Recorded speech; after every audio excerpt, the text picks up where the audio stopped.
मुक्ति आंदोलनर अन्य जननायक प्रबाद पुरुष विजु पट्टनायक आज पवित्र 110तम जयंती अवसर रे तांको प्रति गभीर श्रद्धांजलि अर्पण करुचु।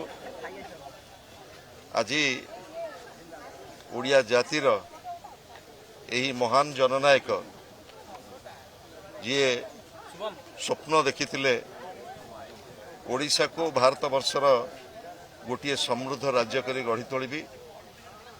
तांकर समग्र जीवन ओडिया जाति पाई समर्पित थिला।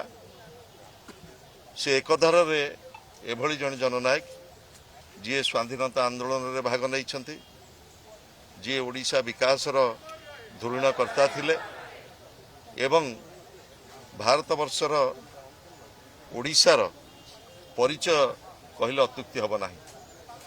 तांकर समग्र जीवन ओडिशार विकास रे समर्पित थिला।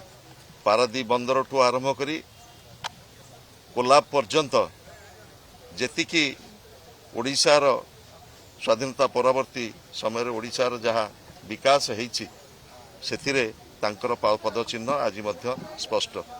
से सबुबले दुईटा शब्द भितर ओडिया जाति को खोजुले। से सबुबले कलिंग कथा कहूले एवं खारबल कथा कहूले। से एइथिपाई कहूले जे ओडिया जाति दिने गंगा ठारू गोदावरी पर्यंत ये जो कलिंग साम्राज्य एवं जार शासन करुले ऐर खारबल से सबुबले ओडिशार युवक छात्र मेहनती मनीष समस्त मन भितर पूरेवा को चेष्टा करथिले। तमे अद्यम साहसी हुआ, स्वप्नद्रष्टा हुआ, खारबल भली शक्तिशाली हुआ। आज से महान जननायक आधुनिक ओडिशार निर्माता प्रबाद पुरुषों प्रति आम श्रद्धांजलि अर्पण कला बेले आज संकल्प नवा तांकर जो स्वप्न तांकर जो चिंता एवं चेतना आमको वर्ष वर्ष धरी एमिति अनुप्राणित करथाउ।